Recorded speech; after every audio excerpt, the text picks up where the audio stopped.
Doctor B R. Ambedkar के संदर्भ में जितनी भ्रांतियां फैलाई गई है बिल्कुल बहुत ही गलत है।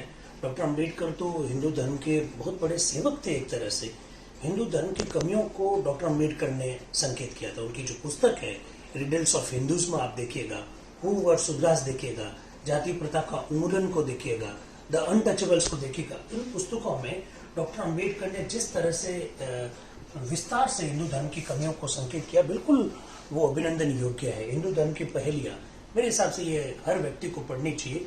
इस पुस्तक से बहुत सारे जो भ्रांतियां हैं वो दूर हो जाएंगी। डॉक्टर अम्बेडकर कितने बड़े विजनरी थे। उनको युग प्रवर्तक कहा जाता है, उनको भविष्य वक्ता कहा जाता है, भविष्य दृष्टा कहा जाता है। उसके पीछे कारण देखिए, 1940 में उन्होंने एक पुस्तक लिख डाली, थॉट्स ऑन पाकिस्तान, पाकिस्तान पर विचार, भारत का विभाजन। मतलब 1947 में भारत का विभाजन हुआ, लेकिन उन्होंने 7 साल पहले ही बिल्कुल स्पष्ट रूप से कह दिया कि भारत का विभाजन होकर रहेगा और जो देश बनेगा उसका नाम पाकिस्तान होगा। ये आप पुस्तक इसमें देख सकते हैं किस तरह से उन्होंने विस्तार से इस बात का उल्लेख किया। डॉक्टर अम्बेडकर बहुत बड़े अर्थशास्त्री भी थे। उन्होंने जो पुस्तक लिखी अर्थशास्त्र के बारे में, रुपए की समस्या के संदर्भ में, इस पुस्तक में ही उन्होंने, डॉक्टर अम्बेडकर साहब ने कह दिया था कि किसी भी देश की अर्थव्यवस्था को सही ढंग से अगर संचालित करना है तो प्रत्येक 10 वर्ष के बाद में उनकी जो मुद्रा है उसको बदल दिया जाना चाहिए।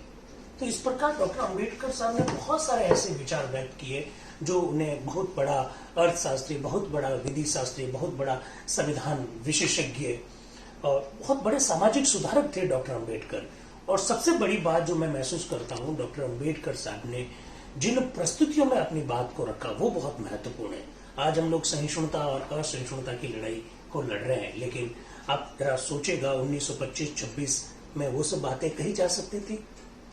उन परिस्थितियों में डॉक्टर अम्बेडकर ने अपने विचार रखे। और डॉक्टर अम्बेडकर के साथ सबसे बड़ी जो खूबी है, वो कोई भी बात जब रखते थे तो उसके पीछे कोई ना कोई वो लॉजिक देते थे, तर्क देते थे। ये डॉक्टर अम्बेडकर की बहुत बड़ी खूबी है।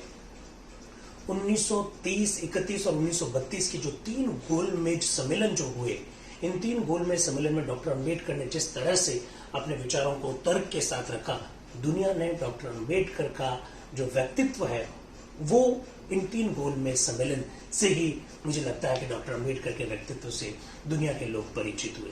संविधान के निर्माण में डॉक्टर अम्बेडकर के योगदान का कोई सानी नहीं है। संविधान सभा में जितने जो शब्द बोले गए उसका लगभग 8.25% जो शब्द है वो डॉक्टर अम्बेडकर ने बोले।